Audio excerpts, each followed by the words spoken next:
Good morning. My name is Iqbal Grewal. I'm the Technical Support Manager here at Cadpoint. Thank you for joining us today for this live webinar, Remote Working for Design Teams. So just to give you some background about us, Cadpoint is based in Crowthorne, Berkshire, and is a gold partner for Autodesk software. We have a team of experts ready to assist you in all aspects of design. We're also partners with some of the most trusted hardware manufacturers in the industry, including HP, NVIDIA, etc. As well as software, our team can also offer introductory training for new customers and advanced courses for experienced users to help you get more from your software. So to get everything going, I'm just going to, without further ado, pass you on to Paul. Thanks, Iqbal. Hello, everybody. Thanks all for joining. Great to see so many people here. So I'm Paul Hewit. I'm a technical consultant. Seeing this reminds me of my age. So I've been in the Autodesk channel now for well over 30 years. I sort of go back all the way from AutoCAD all the way up through to Revit, and I sort of specialise on the AEC side. BIM360 is, I guess, was my sort of my tool of the time, I suppose you could say. This is why we're doing this remote working for design. So, I mean, during these difficult times, I guess remote working has become the normal now for pretty much everybody, let alone design teams. So today's webinar, what we're going to do is give you a taste of what's available from Autodesk and Cadpoint. So this will then help you, team, and everyone connected to your business stay connected for better collaboration. So although remote working has been forced into a way we work right now, the truth is we've been working towards a more dispersed workforce for some time. It's not unheard of that we're now working with teams not just spread across the country, but actually globally. So what have we been using? You'll probably all recognise at least one or two of the options that I've got up on the screen at the moment. I guess the problem is none of these really work exactly how we want them to, whether it be for emailing, design content ground, which is restricted by the size. It's also difficult to track information, which was the latest release, when did I get this email, and so on, all the way through to opening up your network drive, trying to make sure that somebody from an external source can get there, opening ports and so on, which becomes a nightmare for your IT department. And then there's also, everybody's moving towards cloud maybe, and then you've got these other options like Box and Dropbox. They're great, but there's limitations to them. There's no model viewer. You have to download the file. There's no versioning control, that sort of thing. And I guess the thing is none of these were actually created for what we call design-based collaboration. The other thing is when we look at our customers' technology and when they create digital data, research, this is from Box.com, has shown that each industry has a different way of working with data. And if we look at the finance industry, it's perfect. The information is there in the center, and everybody's actually getting that information from that. But if we look at the construction industry, this is how it came up from when Box did a check on data. It's everywhere. It's all in siloed locations, and this really is how it is at the moment, which obviously leads to many of the problems you're actually seeing today when we're actually trying to share data. So, what have we got? We've actually got Revit.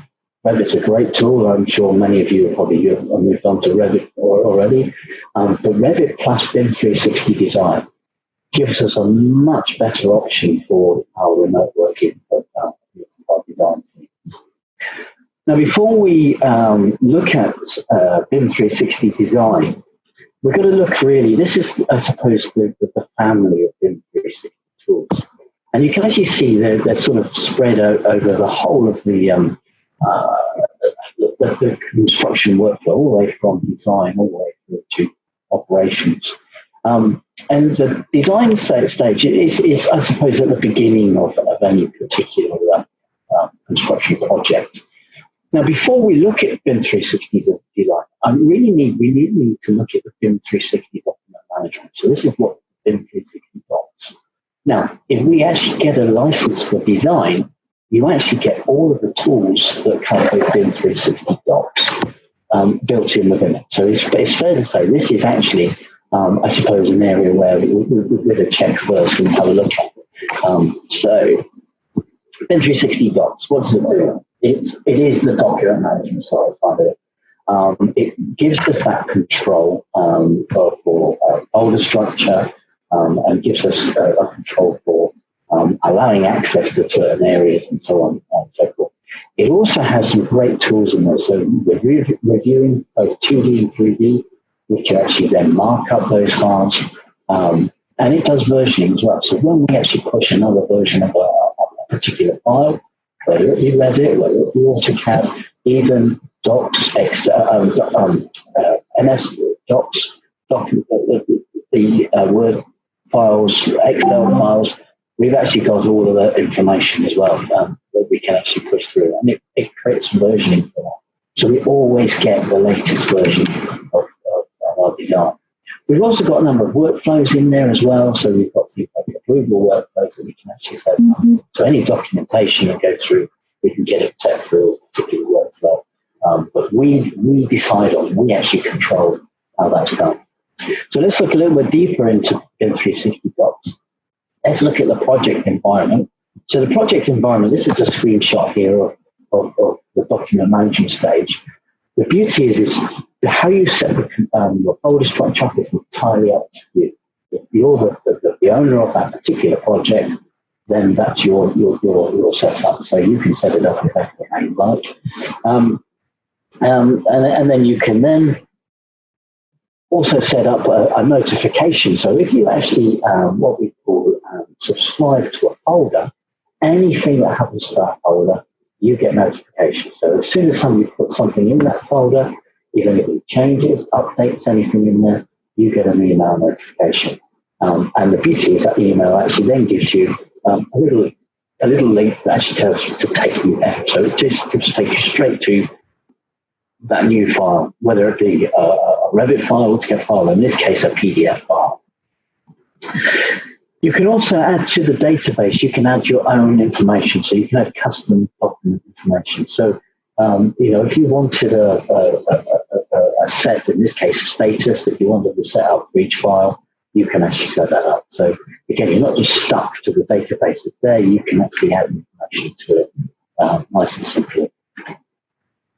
You can also search documents really nice and neat as well. You'll see the top on the top right of the screenshot here, we've got search for documents. That will then search all the way through the documents and subfolders, and then you can find that information really, really easy. So if you're not sure which folder it was stored in, you can actually find that using the search document option. So moving on to the next workflow here, actually giving access rights. Now the actual security of the folder structure is down to you, and as an admin, you can set up your permissions. So in this case, if we take the architectural folder at the very top here, this architectural, you get these three dots that appear next to the folder, and under there you can set up your security permissions. Within that area then, you can actually then determine who has what rights. So in this case, you can see we've got 4 people have access to that, but all with varying access rights to that particular folder. And you can actually determine, you can actually see these with their upload, view and upload, and so on. Not only can you do this by name, though, you can actually do it by company. So if, for instance, you have a folder that you want a particular company to have access to, Doesn't matter who is in that company, they all have access to that. The only thing you need to do is make sure that when the user is created, they have a company assigned to them so that then the rights are assigned to that. But you can also set your permission rights for role as well. So in this case, if you want, it doesn't matter what company they work for, if they have a construction manager as a title assigned to them, they will have access to that particular folder. Now, these are really good because if you have people that move on and off the project, you don't have to then start to add another person and remove the first one. You basically just say, okay, well, in this case, maybe if they work for that company, they have access to that folder. So reviewing files. So you can actually review both 2D and 3D. So this little video here will actually show us the reviewing of option. Now, what I like about this is, I might not have a license for Revit or AutoCAD, but I can actually get to it and actually view the documentation. I can also start to do some measuring as well. So in this case, what we're doing here is actually measuring up. It's got to be smart snaps. But you can actually find out areas, you can actually work out all sorts of bits and pieces from that particular two-dimensional, in this case, it's a Revit drawing sheet. Again, it could be anything. And it allows us to view over 50 different design files, plus other files, PDFs and documents as well. So we're well over 100 file types. So here we've got a 3D object. And again, we can actually break this through down. I love this.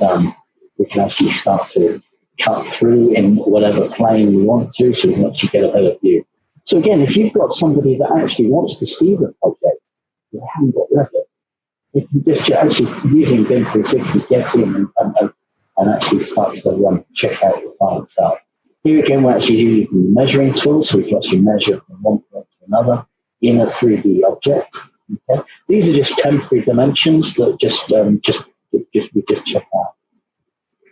We can also look at the structure of the file. So in this case, it's a Revit file, and we can actually break down. We can always go right down to the doors, to a particular door type, and it'll highlight that information for us.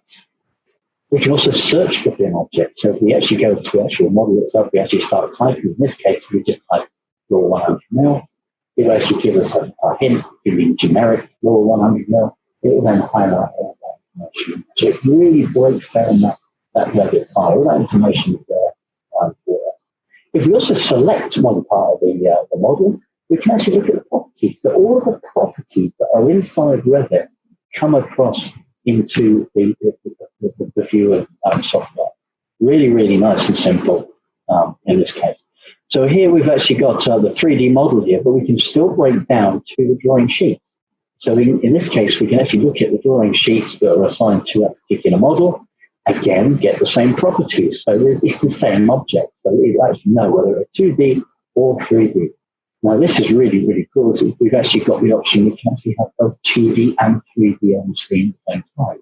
So if in the plan you say, well, where is that staircase? Ah, there it is in the 3D. What about this elevator? So we can actually select these objects, and they then show in 3D exactly in place. So we get a better understanding of the 2D to the 3D as well.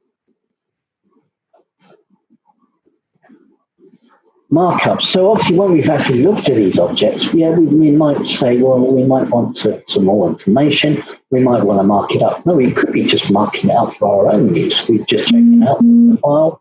Maybe we're sort of sat on a train somewhere. We don't want to have the model open. We just have the actual the view open, and we mark it up. So let's have a look at the ability to mark up the files. Now, when we load up, in this case, if we use a 2D view, we just go in, and there's a markup tool. So we go into these markup tools, and in this case, just create a cloud around a certain object, and then we'll add some text in there as well. Now, all markups are automatically private, so they're only markups for ourselves. But we can publish these markups. You can see the markups on the side. They will actually start to publish those, so other people can see them. So we need other people to actually check these. We can do it automatically, because of what the term redlining, we actually get red like that there. But we can actually choose whatever colour. So each person can have their own colour. But in that case, though, we can actually see who actually created the markup. So if we look at the screen here, these are the markups that have been created, and they stay with that document. Okay, so we can actually just pick up on any of these markups, and it will actually take us straight there, even to the 3D one that was just created as well. And it takes us straight to that particular view, nice and quick. There's our markups. Incidentally, when we look at the documents, there's always a little icon next to the document management that actually tells us whether there's a markup there or not. So document issues. So markups are one thing, but if we've got a particular issue of a particular, so if I've been given a document or a model and I'm asked to approve or check it over, I can actually determine whether there's an issue or a problem with that particular document. So in this case, let's have a look at the document issue side. The beauty of the issues is the difference to the markup is we can actually we pick the position of where the problem is. We have different things. We can actually, status is automatically open, but we can actually change that status.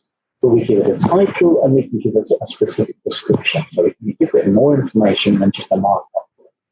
But the beauty of the issues is we can actually assign this to someone. So we can actually say that person needs to sort something by this date, and then actually they will then get a notification. They'll actually get an email to say there's an issue with this particular document, and it will actually give you a link to that particular document as well. You can, if you want to, assign the issue to not just a person, but you could actually assign it to a company as well, or a role as such.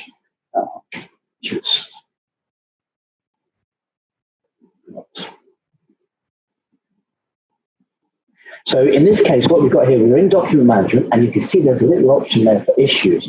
We can actually see all of the issues within this project.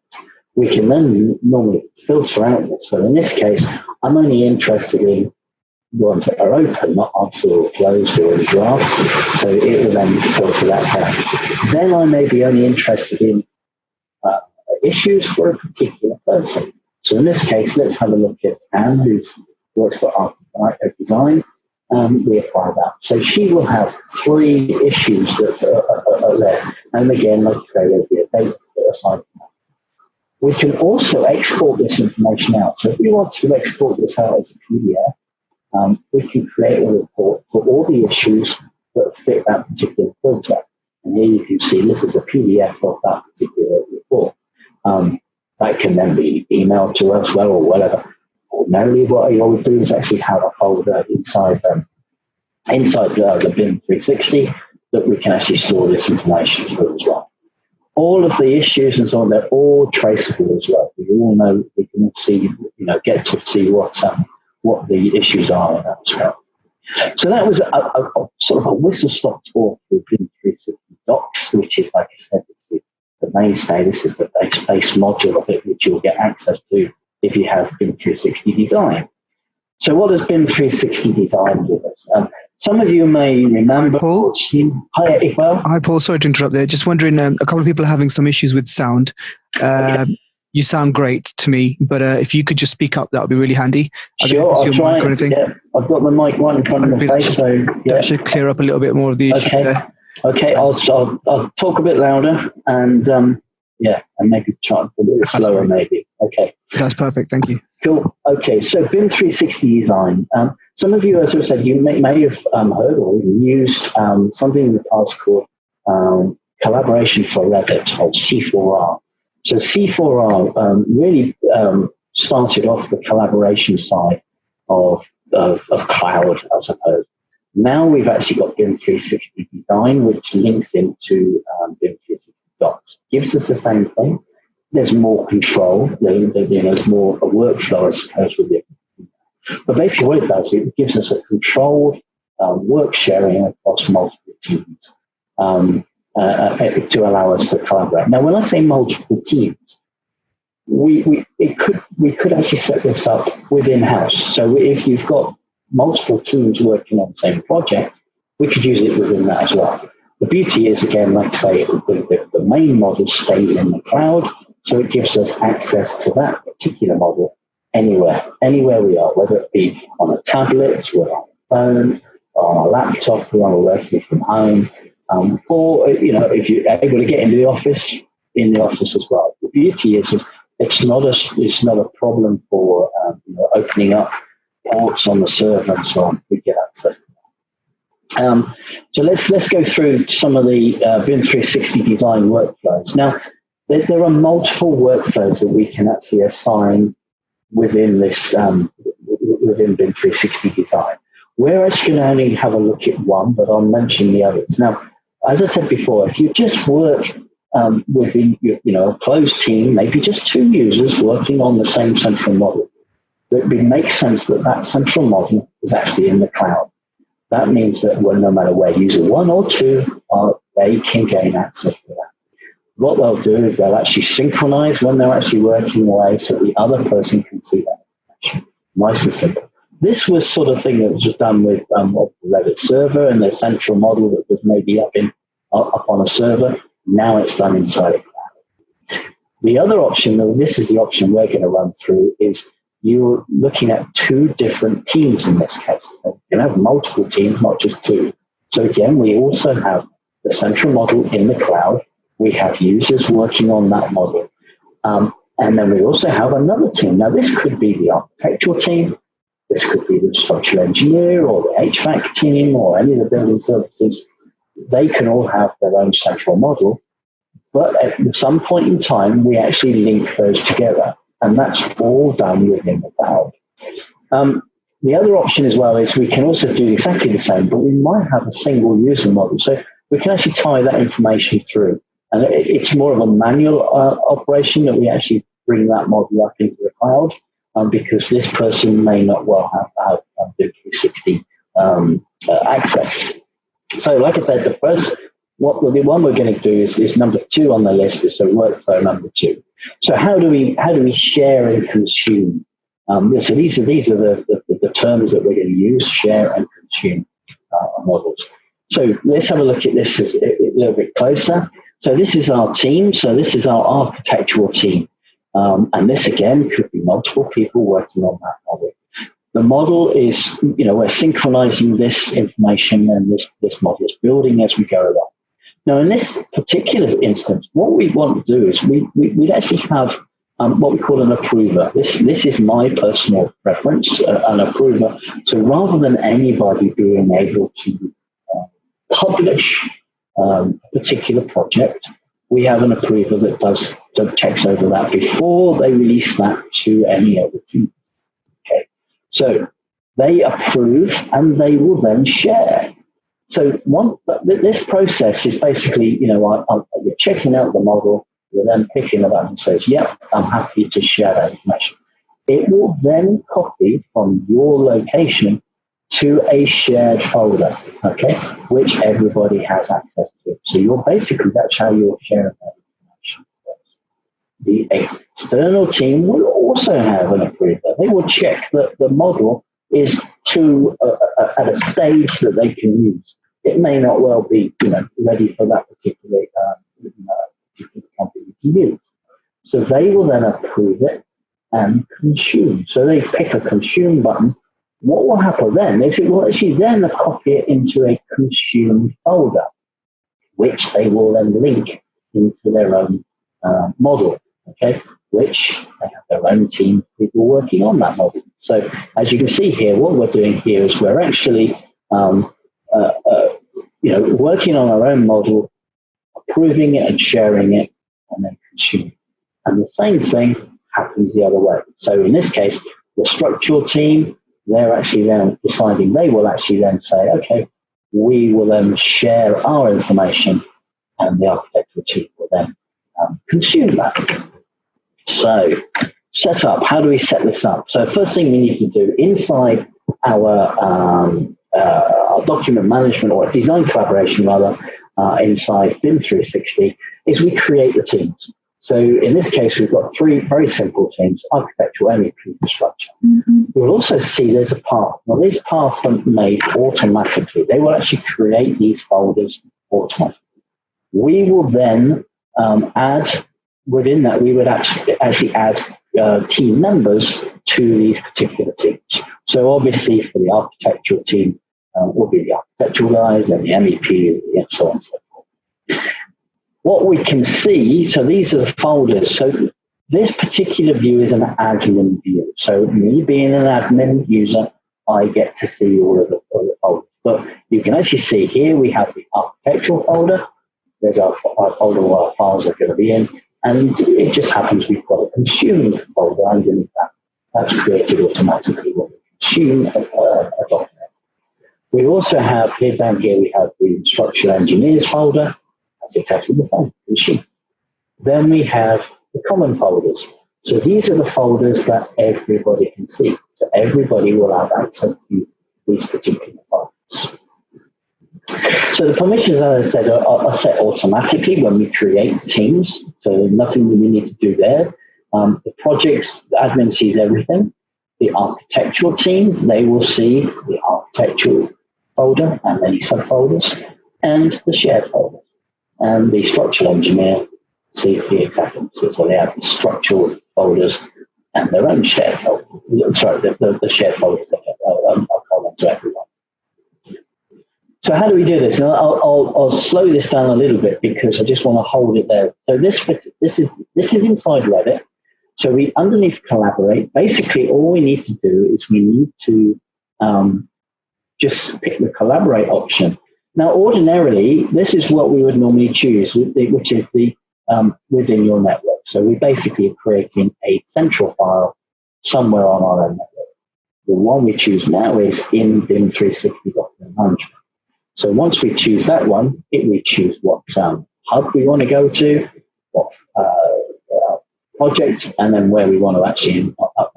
It will then copy that information up and allow us to have that in the cloud. So now all of our internal team can now start working within that particular file. So this is what we've just done there. We've actually put it up there. At that point, we would then publish.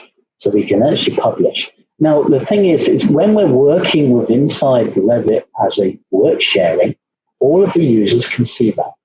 No one else can see that information, not even an internal BIM360 user, until we publish. When they publish it, everyone else internally, not external, can see that in BIM360. So if you want to share that with a project manager and so on, who doesn't have Revit, doesn't know how to use Revit maybe, but they then have the access to that to see that in BIM360. And you remember when we had a look at the review, they can mark it out, put an issue, and so on, without the need for Revit. So in this case, what we do now is once we've actually collaborated that, we'll now publish it. So here's what we're doing here is publishing this. So let's publish that particular file.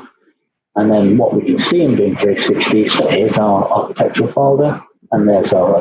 Now, one thing I'll just hold on there with a second is the fact that this has actually got versioning. Okay, so every time we publish, the version goes up. Now, remember, this is versioning; it's not release, or it's not.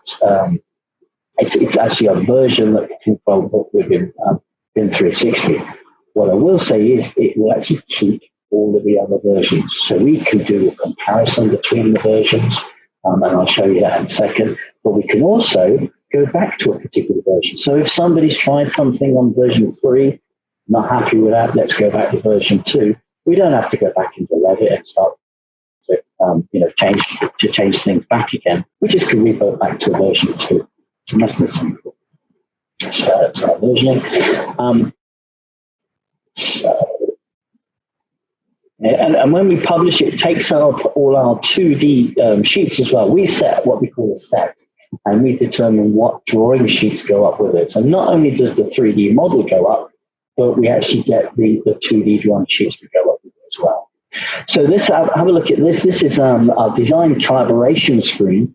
So this is very early on. So in this case, what we've got these little square boxes on the architectural line. I think you can see that here. these are every time somebody publishes. So internal teams can see these. So we can actually see that it's been published a number of times. And then you can see there's a highlight there. I highlighted it up there. So we can actually see the date it was actually published on. And then what we can do is internally, we can actually start comparing this information. So when we actually pick one of these, we can actually check it out. So this is what somebody would do before approving. And then we can actually start to do some comparisons. So in this case, if I just pause that a second, you can actually see this particular model from the last published option here. We've got 66 items added and 44 modified, and it gives you a different color coding depending on the objects. We've also got the option here for anything to be removed. Obviously, it will actually highlight any objects that have been actually removed in that case. We could also check out the different disciplines. We've got architectural and structural on here. And obviously, the building services will also appear in here. They're in the model. And then we can actually break down each individual object, which is pretty cool. So it gives us a better understanding of what changes have happened within that model. So in this case, what we're going to do is we're ready now to, we're creating a package ready for approval. So in this case, what we do is we actually click on that little button there with a plus, and it will create a package. So this package, we determine what sets go with it. So if you wanted no drawing sheets, or you wanted certain types of drawing sheets going with it. And then basically we've actually now created a package. Now at this moment though, it's not been shared. So the approver would actually have to check that before they pick the share button, which is just under, so the approver then takes a decision to share the package. Now, in this case, what we're doing is we're actually just creating a share, give a bit of information. So the person actually highlighting that, seeing that object, will see what's new, why it's been shared, or that sort of thing.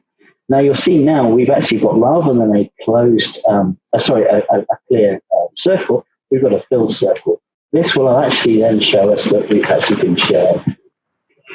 So as I said, all formal decisions are made on this timeline. So here we can see the architect timeline. There we can see there's the model, the option has been shared. It will also tell us when it was shared as well.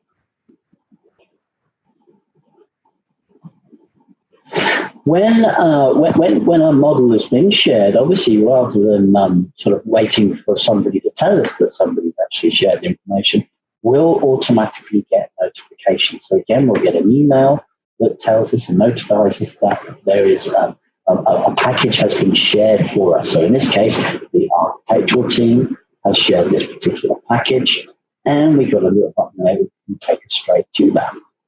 We can then go into here and actually find the shared package. We can select it. Again, in this case, the structural team will then approve that. So they will check that out. And then if they're happy with that, just see there's step one, so we actually choose, so they can check the model out. They can also see what changes have been made from a previous release, like we did before, and then they can choose to consume. That will then copy that file from the shared location to our consumed location, which is where we would link the file in. The beauty of linking it in there basically means that we don't have to worry about the model automatically updating. We determine when it's ready for us to consume, then it will update inside the option. And there we see, again, we get to know that it's been consumed. So the architectural team will know that their model has been consumed and is being used by that particular structure. Here's just an overview of this. So again, the collaborate option, it's in BIM360 document management is the option we choose now. It will then copy that file into our location. So this is the engineer going backwards now. So the structural engineer will actually put their file up. And it will mean then the engineer, that file can be linked. So in this case, this is as simple as this. Now, the one thing I will mention here is when we import inside Revit, you'll notice here all I'm doing is I'm just using the normal import. I'm not doing it from BIM360. And that's because we've actually, we've got the option now to have that as part of our structure. So we can actually go into the file manager and we can actually see that information, which is basically go to BIM360 file manager, and it's all listed in there. So the projects we're involved in are all listed in here. So what we're doing there is just finding the file and then simple as that. So there's our file linked across into that into our web. So again, we're using the cloud basically really just to get something up in available to anybody anywhere as such. Now we've got a few minutes extra, so what I'm going to do is I'm actually just going to just go into a live. So this is BIM360 live. So I really want to just show you around, I suppose, a little bit more in depth, I suppose, for the BIM360. So it's Autodesk BIM360. We have a hub and we have a project. So this is a middle school. In this case, it's just an example. It tells us a little bit more information. So this is our project home page. We can have whatever information up on the project home page as we like. As it goes through to construction, we can have more and more information. At this stage, this project is just at the design stage. Here we've got design packages. So we've got a list of all the design packages that have been created that we've got access to. We've also got project design issues here. So in this case, this is the project issues, not my issues. So I can see all of the issues on that particular project. So we've got a problem here with the column placement. We've also got more project issues in here as well. So we've actually got more project issues rather than design issues. Okay? They keep these separate, but you can actually see them all listed in here as well. If I go to the dotted area up here, and I go to document management, here you'll see the structure we've got. So this is a very simple structure. As I said, here's our project files. Here's our architectural HVAC shared structure. Now, I'm the project admin for this, so I can see everyone's locations as well. But if I was in the architectural team, this would be the only one I'd see, and the shared location. So here's our shared. So the information from the architect that's been shared. But the work in progress is up here. And in fact, I'm on version 5 for my work in progress. So I haven't been ready, although I've been synchronizing and publishing for my local team, I haven't shared it yet, so I haven't done that. The other thing I want to point out here is, well, remember the markups is, this has markups, so it's actually got an option here, and it has an issue as well. So if I choose to pick on that particular view, we have a number here, we've got a number of 3D views in here for this particular one. We also have 2D. So these are our 2D views as well. So here we've actually got the option there that we've actually got the an issue button there, but we can go up into markups. So here's my first markup. Now this markup is private, so only I can see this. It may well be just a note for myself, so I can actually. But at any particular time, I can actually say, well, actually, I want to make this published. So I'm asking other people to check this out. So the markup will be visible to all project members. So I pick published on that. And now, as you can see, it says published. Everyone else will have access. So anybody then logged into that document, they will then see there's a markup as well. Let's just mark that to that markup view. Then there's issue. So this is the issue we've got here. So there's a little marker there.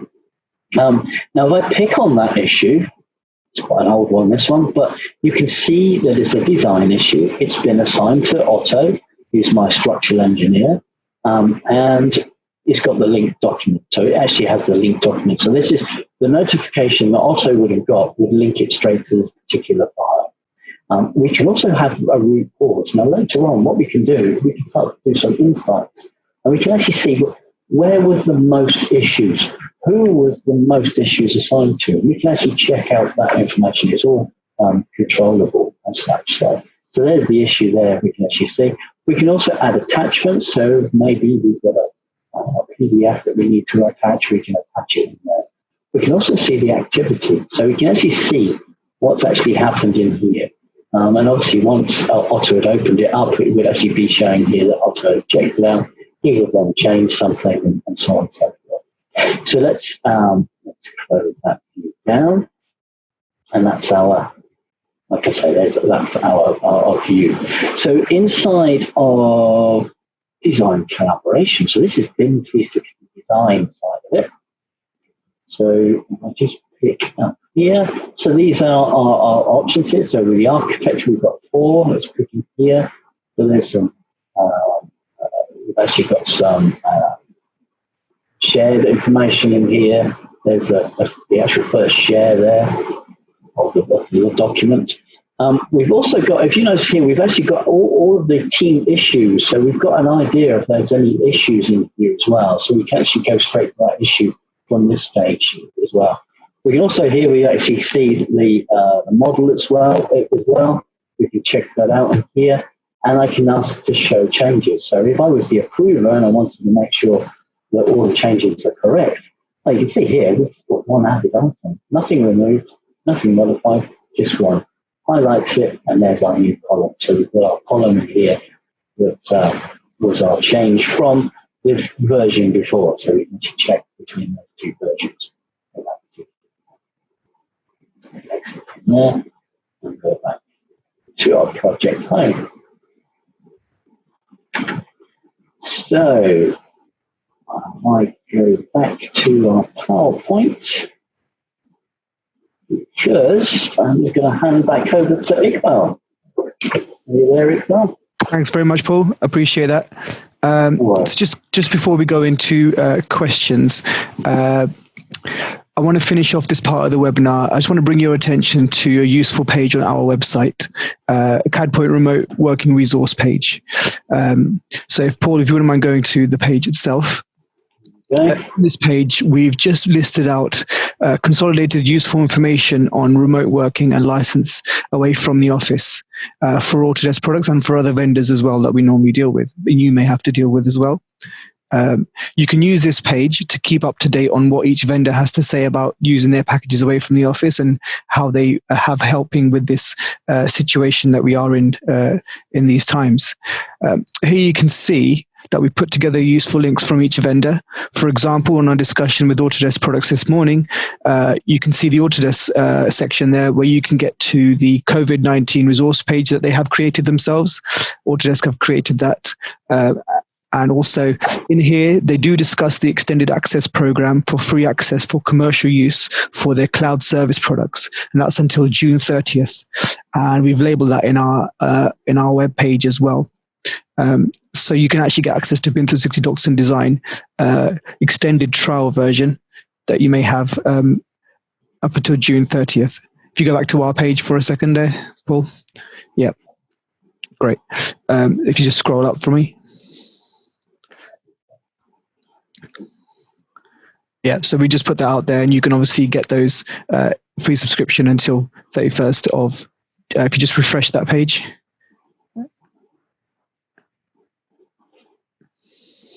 Yeah, June.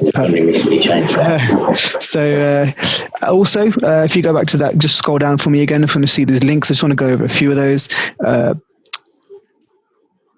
We've created an article, it's a PDF, so we've created an article discussing the various common remote working processes to consider, just like directly connecting to your office servers via VPN and the hardware and software requirements that you might need for it.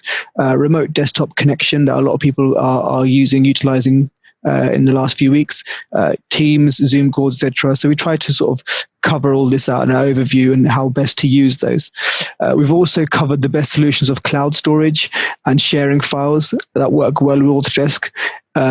Along with BIM360 tool that Paul has talked about, we've got the Autodesk Drive and the connections that AutoCAD now provides with Dropbox, OneDrive Box, Google Drive, etc. We've also posted some information on the licensing considerations that you need to have when working away from the designated spaces where your licenses were. So according to this is so in order to stay compliant and to get the most out of your licensing in the current situation, the PDFs that we've got up, they explain how the license type that you have can be optimally used in accordance to the rules and regulations of those vendors. So just trying to explain to you some steps that we may need to take in order to use your licenses away from, say, your office machine and want to use them at home, etc. So come with the steps that you may commonly need to take there. Thanks, Paul. Another useful resource, again, for each of the vendors, we've got the general terms and conditions and the EULAs that you may need to see. So just to give yourself a more background, give yourself some more idea about the allowances of your license type that you've purchased. Also, one thing for Autodesk is very handy is the health dashboard. It's a great resource for the latest status updates from the Autodesk cloud services that you can use. So if it's handy to see this, if you are having any issues with using any of those, if you can click on that link for me quickly, Paul. Yeah. So this is really handy. It tells you updated how everything is working, if there are any issues, and when they expect it to be working on what they're doing about it. Perfect. So just to let you know, we are linking the vendors. We are linking these pages to the vendor's own resource pages, so they get updated regularly and on time, so you won't miss any out on the latest news from them. So we are covering those as well. So I would like to now pass on to you guys. If you have any questions, put forward there. I think, Paul, if you we'll have a look at these questions there. I think I've got a couple of things coming through. Yeah. So we've got Ross, who says, I am interested in benefits of work sharing models on BIM 360 Cloud instead of using the server option. So I think, yeah, exactly what Paul has basically talked about. That will basically allow you to work share within the cloud. Yeah. BIM 360, isn't it, Paul? Yeah, exactly. Yeah. Yeah, it's an option now, even if I'm working on my own. If I tend to make sure that I use the cloud with BIM 360, purely because if I just want to I just want to view that on an iPad or something, I can do that. It's not stuck on a server at home or whatever, or in the office. So it's even if you're not looking at the collaboration side, to actually gain access to that, you go out on site. I need to show, or look up on the phone or whatever. It's there in the cloud. Yeah, exactly. Thanks, Paul. We had a question from Tobias. Would BIM 360 make sense if we only use AutoCAD, AutoCAD T, and SketchUp?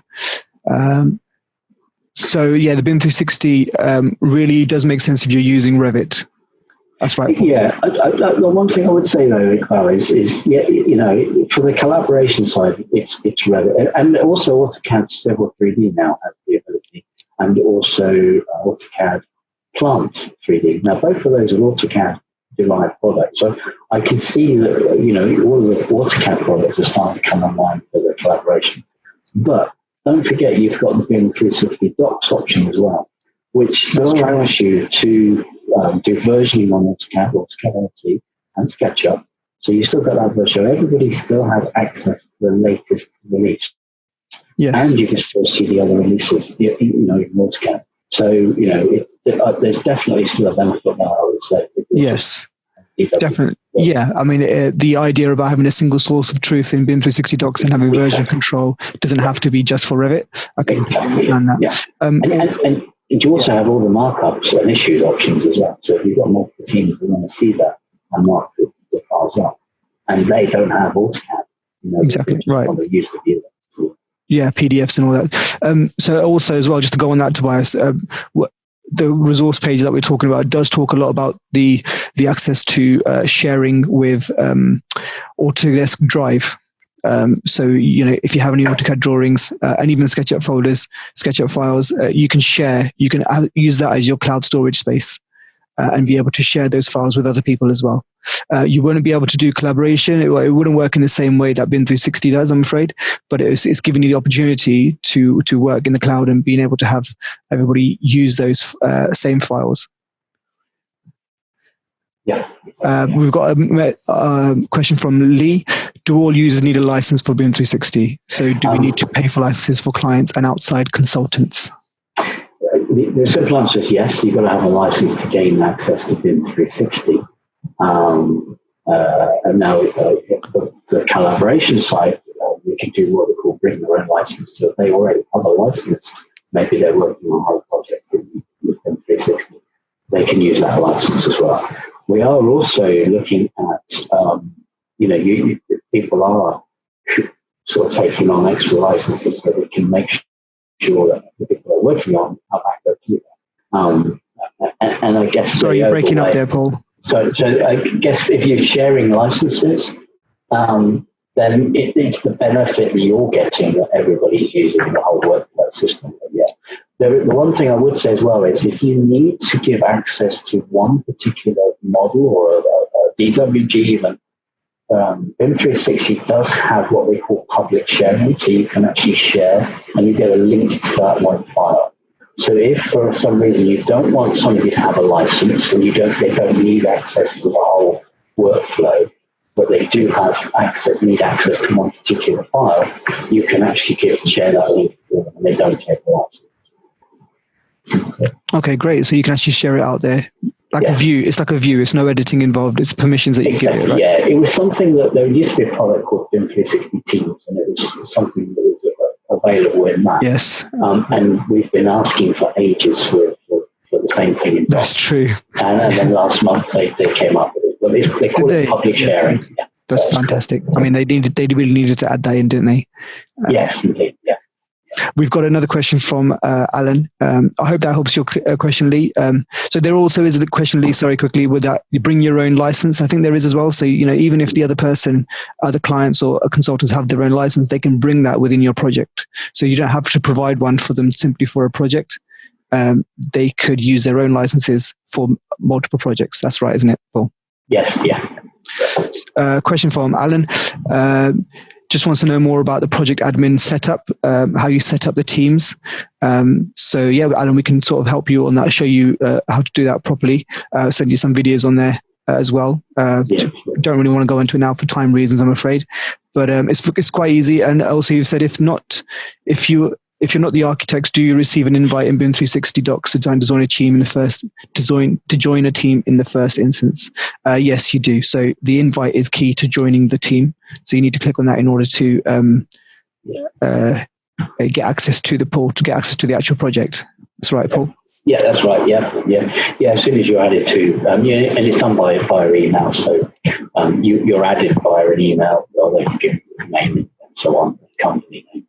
But yes, that's key, that invite email, you have to click the link into that, and that confirms that you're willing to join the project.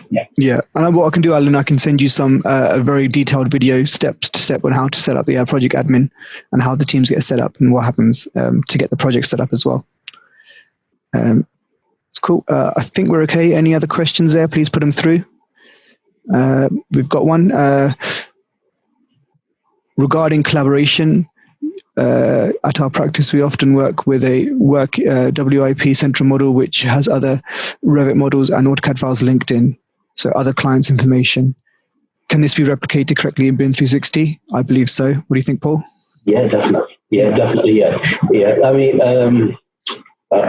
once you've linked, I mean, with BIM360 design, the whole thing is that you don't have access to the other person's work in progress file. They decide on the file itself. So you just link that into your work in progress file, and it will only sort of update when you decide to consume the next file. So, but yeah, that's how it's going to work. You'll have that file linked into your work in progress file on multiple files. Great. Another question, is BIM360 good for sharing InfraWorks models? And does it run better for presenting purposes? If you were to present it straight from the platform, I guess that's what Adam is saying here. Yeah, I believe, I have to say, I'm not an InfraWorks user, but my colleagues do use BIM360. Basically, they're storing that InfraWorks inside BIM360, which gives access to other people. Whether it's better for presenting purposes, I would have to check with my colleague I would imagine it's much the same. If I remember rightly, is Info, it's a cloud-based product anyway. So, yeah. So I'm pretty sure it's going to be hopefully the same. Yeah, again, it's depending on hardware and software. Exactly. The internet connection, mostly the bandwidth. Yeah.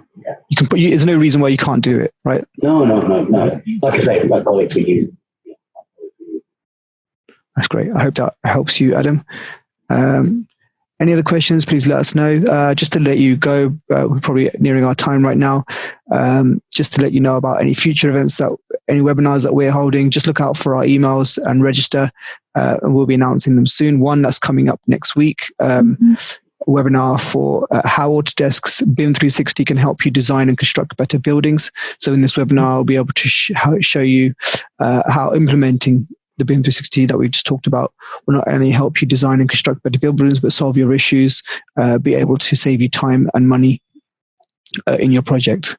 And that's, Paul, you're going to be doing that next week? Yeah, next Friday. Again. Yeah, that's next year. Perfect. If there's no other questions, thank you so much for attending today.